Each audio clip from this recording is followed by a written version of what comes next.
Welcome to the Infidel, podcast of the damned, the weekly companion show of the Infidel News. Join us as we discuss this week's religious accounts from an atheist perspective. From Timbuktu to Toledo, from Kathmandu to Canada, from Bangalore to Bangladesh. We deplore, you deride. And here are your hosts, Dave and Nicole. Hello everybody, welcome to our new show.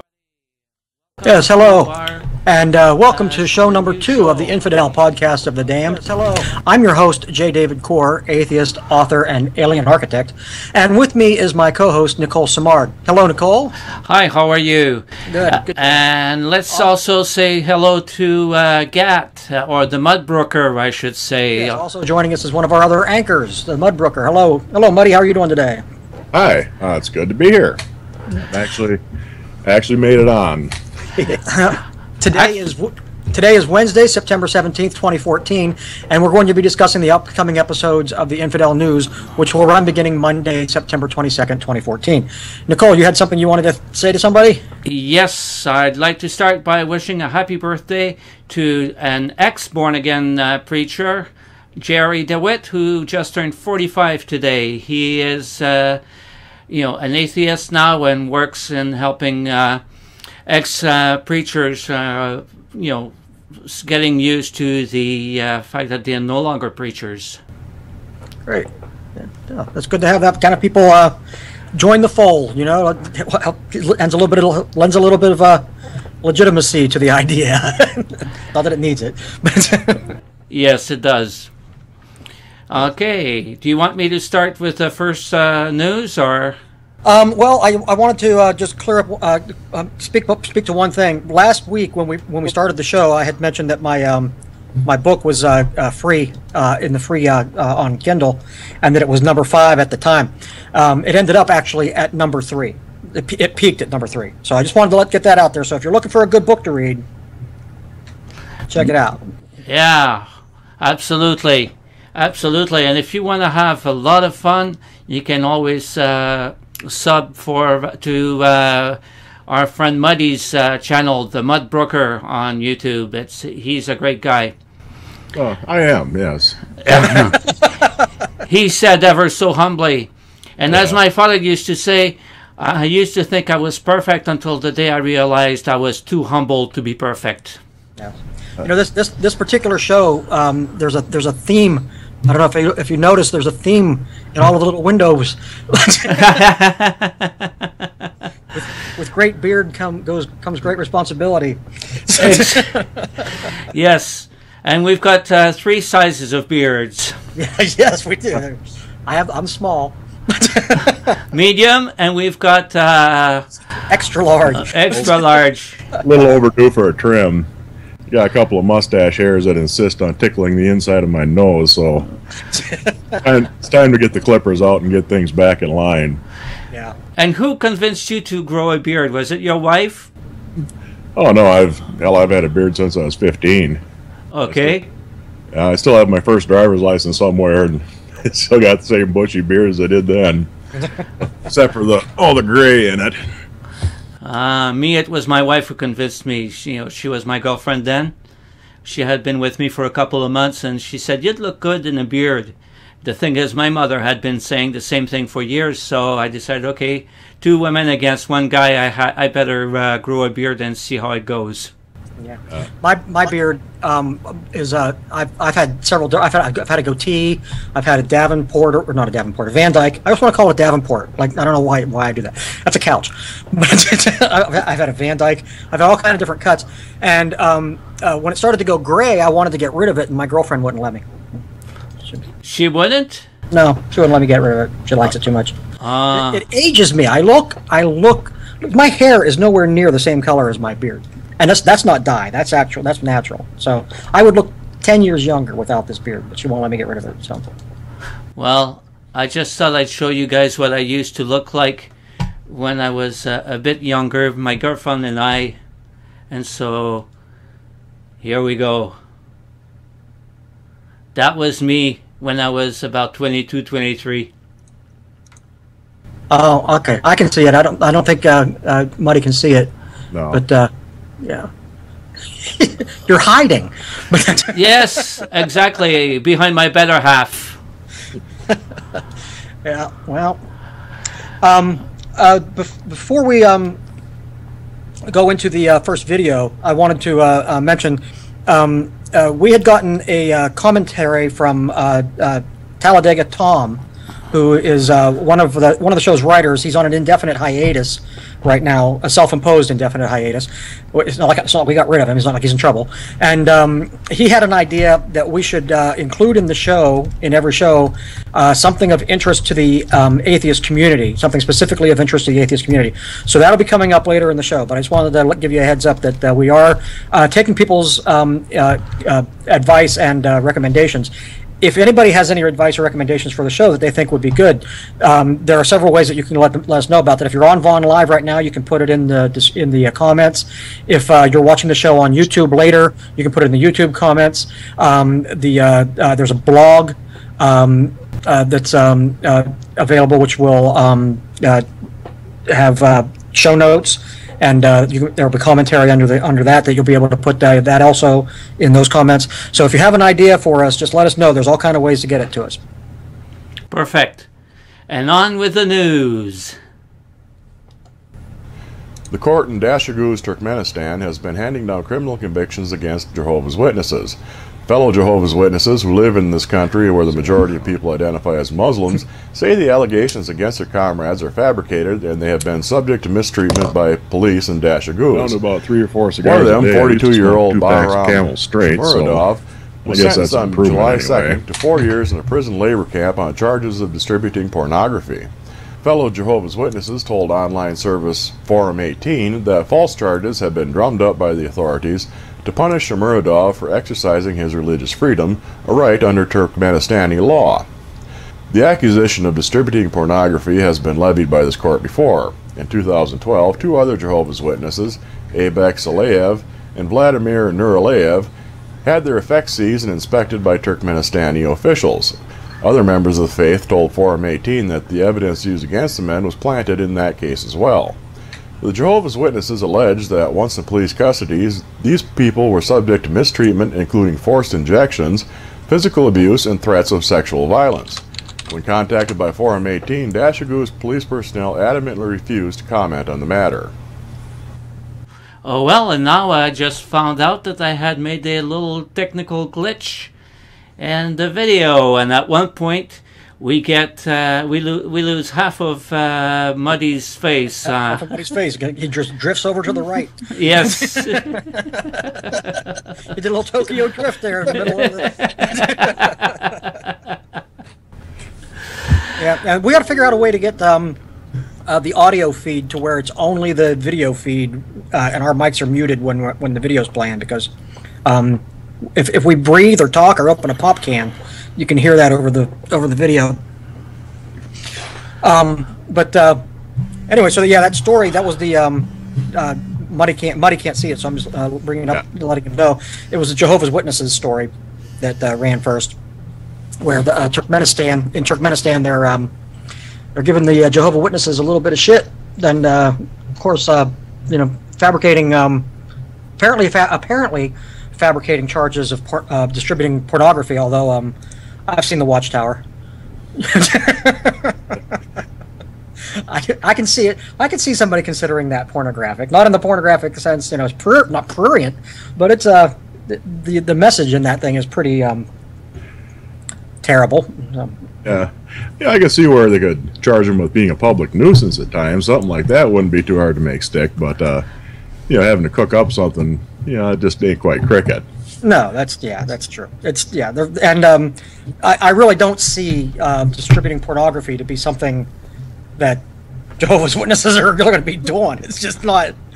Why would you be a Jehovah's Witness if you're I don't know. That just doesn't make sense. Well, let's put it this way: in some of those eastern countries, like Turkmenistan, they find any excuse possible not to allow any church except the local, what is it called again, Orthodox Church. Mm-hmm. So no competition to the locals. Right. And yeah, but it's a Turkmenistan, so it wouldn't be the Orthodox Church. It would be the Muslim Church. Yes. Well, yeah, I guess so. Yeah. If any. Yeah, I think there's a little bit of overlap. You know, if it's not Muslim, it's pretty much Eastern Orthodox or Russian Orthodox as far as Christian sects go. Other than that, Oh yeah. they pretty well shut everybody else down. Yeah. Yeah.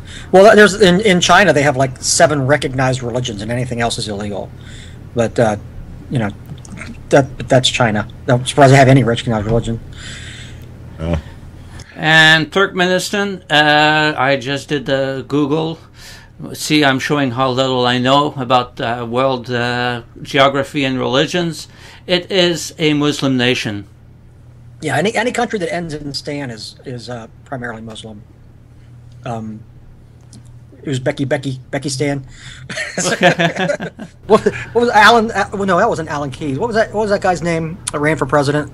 The black guy that ran for Republican president last time. Well, Herman Cain. Herman Cain. Yeah, that's what he called. Remember, he called it. It was Becky Stan.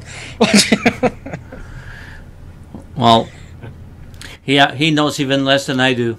Yeah, but yeah, the whole thing with the Jehovah's Witnesses and in Turkmenistan and them wanting to go door to door. I mean, if you're going to allow Jehovah's Witnesses, you're going to have to allow them to go door to door. You either have to allow them to go door to door, or you don't allow them at all, because that's their thing. That's what they do. That's like having a Baptist and not letting them get people wet. You know, you got to let them do what they're going to do, or don't let them be there at all. Well, yeah, and the thing is, Muslims, though, don't like anybody trying to preach people out of their religion, so they might as well say no. That's right. That's what I'm saying. Just say no. Just make it illegal. I just did some weird audio things. Got my voice back at me. I think it was Gat who wanted to get to you. Oh, okay. No, I'm just sitting here quietly. Uh-huh. Is that what you've been well trained by your wife? I see. Yeah, she's got me pretty well broken in. Okay, same here. Are we ready for story number 2? Yeah, let's go ahead with number 2. Everybody sit quietly. And hopefully there will not be any technical problems. Yeah. Chinese citizens are calling for the death penalty in the case of 5 members of a Christian church, which the Chinese government has officially designated an evil cult. The Church of Almighty God, which is also known as Eastern Lightning, is officially banned by the government, and its membership is routinely harassed by the government. But the trial in question stems from an incident in May when the 5 church members reportedly murdered a woman at a McDonald's restaurant in front of her 7-year-old son and several witnesses, some of whom recorded the incident on cell phones. According to eyewitness accounts, the 5 had been proselytizing and collecting phone numbers which 37-year-old Wu Shoyan refused to give them. The group reportedly became enraged and beat her to death with mop handles and chairs, while the witnesses made no effort to intervene. During a prison interview broadcast on state-run television, one of the attackers, Zhang Lidong, said that they attacked Wu because she is a monster. She is an evil spirit. We are not afraid of the law. We have faith in God. Well, there are 2 things upsetting about this story. 3 things upsetting. Number 1, somebody got killed. Number 2, somebody would be so fervent in their religion that they would kill somebody who just ignored them. And number 3, the crowd just watched the whole thing happen and they didn't do anything to help. Yeah, that last part, that's not uncommon even in America. I remember one time, this is just a personal remembrance here. Years ago, I was on a bus in Pittsburgh, Pennsylvania, and some woman got up in the middle of the bus and started she was obviously off her meds. This woman was like psychopathic, and she was in this other woman's face who was just on the bus minding her own business. She got in her face and started yelling at her for the way she looked at her, and she had a I think she had a hammer in her hand, and she was going to like strike this woman, and nobody on the bus did anything about it, including me. And I actually said, I had my girlfriend at the time. I turned to her and said, "Shouldn't somebody do something? Maybe I should go up there and like confront this woman?" And she said, "Don't you do a thing." So yeah, so that's not uncommon. I mean, that's just the way it is. People don't get involved with things like that. what are they? There's a famous story about a woman that was raped in New York City, and everybody could hear her screaming outside their windows, and nobody did anything, and she ended up being murdered. And when they talked to them afterwards, people from all over the country were outraged at these people that they didn't do anything. This was back in like the 70s, I think. And so the syndrome is actually named after that community, but I can't remember what it was, what the community was. I'll have to look it up afterwards, and I'll put it in the show notes if I remember it. But yeah, it's a common. That part's common. That's not uncommon for that kind of thing to happen. Yeah, and it seems like especially the crazier the thing that's going on, the least likely anybody else is to jump into it, because, you know, why are you going to want to jump into the middle of a bunch of crazy people? Right. You know, yeah, you're always worried it's going to escalate and that they'll drag you into it instead of, and you'll end up dead too. But the story, though, at the end of the story there, the guy that was involved in the incident didn't deny it at all. He basically said, "Yeah, we did it because she was evil, and all she did was not give them her phone number." It was ridiculously crazy, the whole situation. And the guy's like defending himself. So well, we didn't do anything wrong. She was evil, you know, like the courts are going to go, "Oh, okay, well, she was evil then. All right." well, of course they'd be. I lost my train of thought. Yeah, she was supposed to have a monster and a demon with her. Of course, a monster and demon would be trying to hide from good, powerful Christians such as themselves. Yeah. They have authority over demons and Satan himself. Right, and they are claiming, basically that church is basically claiming there's a theme to all three of the news stories in this particular episode. They're claiming that they are being discriminated against. This church is being they're being persecuted just because they're being charged with this crime, and they say it's trumped up, even though there's video, and they showed the video on state TV, so it's pretty much known that they did what they're accused of doing, but they're claiming this persecution. In the other story, it was it actually is persecution against Christians. Yeah. So the whole thing about Christianity is, no matter who you are, if you're a Christian, you're being persecuted. No matter what, it's they might as well. That's how Jewish Christianity is. Yeah, there's such a dreadfully oppressed majority here in the United States. In the United States, yeah, and that we'll see in the third story how terribly persecuted they are in this country. But oh yeah. It's just and it's all over the world. I think it's just ever since the whole martyr thing, every Christian wants to be a martyr. They have a desire. Every in a no true Scotsman sense, every true Christian wants to be a martyr. Well, let's put it this way: even when they're fighting one another, they're martyrs. Yeah. Like, I don't know if you've ever seen what's happening in the latest Christian drama on YouTube, but you've got one group that's been nicknamed the 3 R's, and they're unhappy with some other Christians, and so now, they're all arguing at one another, and it's the other guys who aren't right, and the other guys who are not being real Christians, and so. No, I didn't follow. I haven't been following that. I don't know anything about that story. I have no idea what it's about. Is it all? It's all on YouTube. It's like a little. Yeah, it's all on YouTube. It's the thing is that 3 of the people who are involved in this have first names, or at least screen names that start with the letter R, and so they're known as the 3R gangs, and some of them refer to them as the unchurched church, whatever that's supposed to mean. And so they're arguing. They're the 7-Up of churches. Exactly, the 7-Up of churches. And they're just arguing back and forth, who's the real ones, and that the other guys aren't real because they're not following they're doing unchristian actions, etc. Yeah. So it's even when they're arguing among each other, there's still persecution going on. Yeah. I find it hard to believe a group of Christians would splinter into a bunch of different factions like that.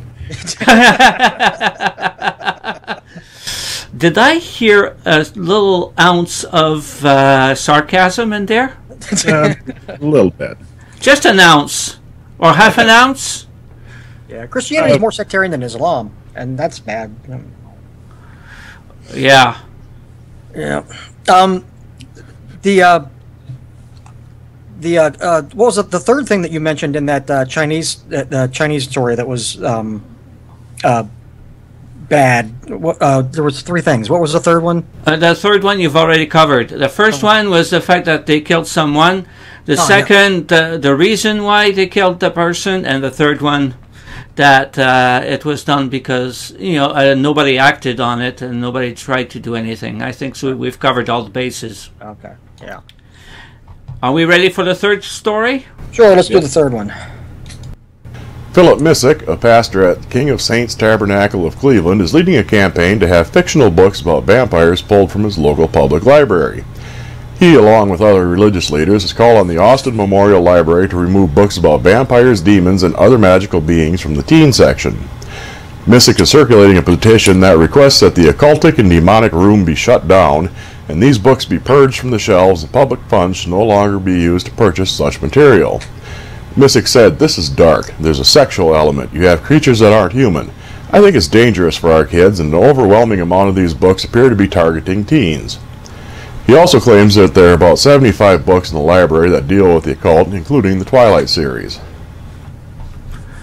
So the guy went and started counting how many books there were that were evil, devil-inspired. Right. I heard it's 2014, and we got people that want to burn books. Pretty soon they're going to be burning your tablet and your Kindle and your note reader. What are they going to burn? It's ridiculous. I mean, I would never want to read 50 Shades of Grey, so I just don't read 50 Shades of Grey. That's that simple. Why try to get them banned from the library? And this whole idea that I don't understand how people in this day and age don't understand that when you try to ban something, it's just the Streisand effect. That's now people are, any kids that live in that town that had no interest in reading Twilight, maybe there's probably none that hadn't heard of it, but there may have been some that didn't want to read it. Now they're going to want to read it just because this church says not to. And the thing is, the library now is going to have a little surge of visitors. Right. Yeah. Yeah. They have I don't know if they do this in Canada or not, but in the United States we have banned book week. And all the libraries put out books that have been banned. There's a table full of them. So it's like, come and read the books that they don't want you to read. Didn't that used to be a saying in the publishing industry? Is the best way to sell a book was get it banned in Boston? Yeah. That's a good point. Yeah. It's so true. It's like if you can get somebody to say your book is terrible, then that's what everybody wants to read.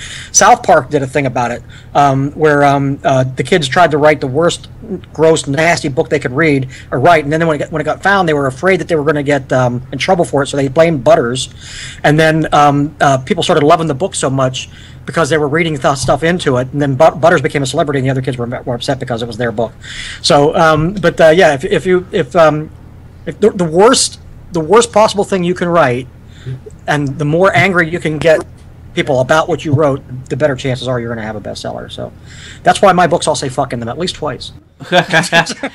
Well, if any Canadians want to know anything about freedom to read, or there is an actual website called freedomtoread.ca, and it's all about freedom of expression and books that are banned and being able to read anything you want.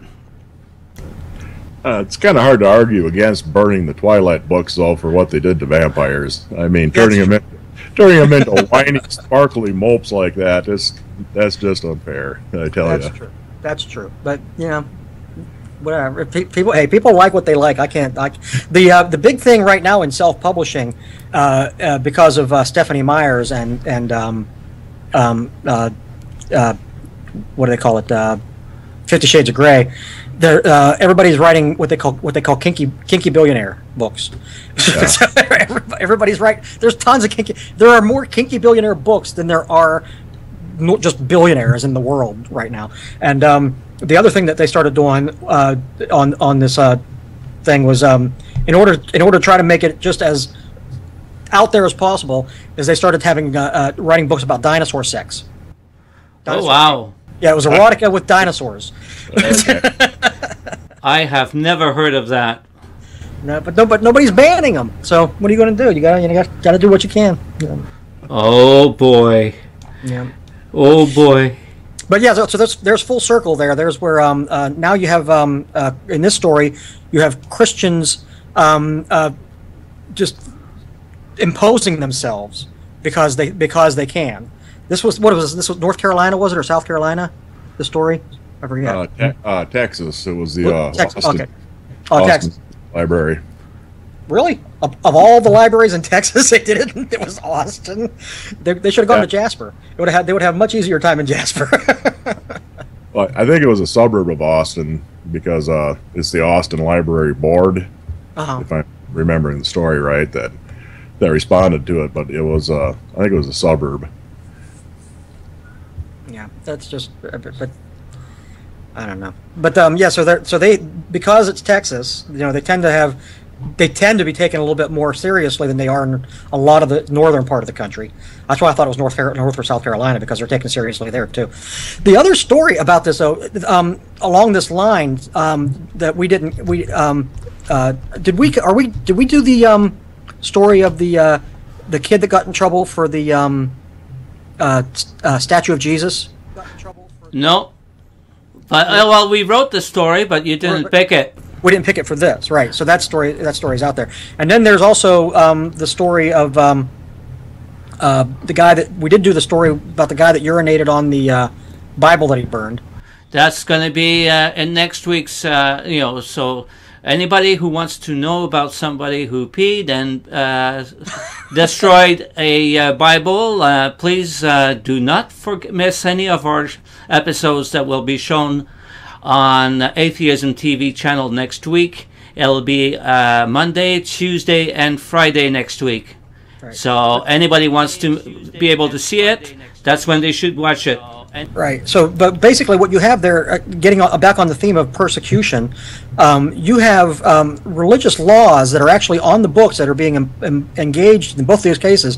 One was desecration of a revered object, and the other one was I forget what he was charged with, unlawful burning of a holy symbol or something like that. Those laws are actually on the books. Meanwhile, this is the same country where Terry Jones wanted to burn Korans, and the Christians all rallied behind him for free speech reasons.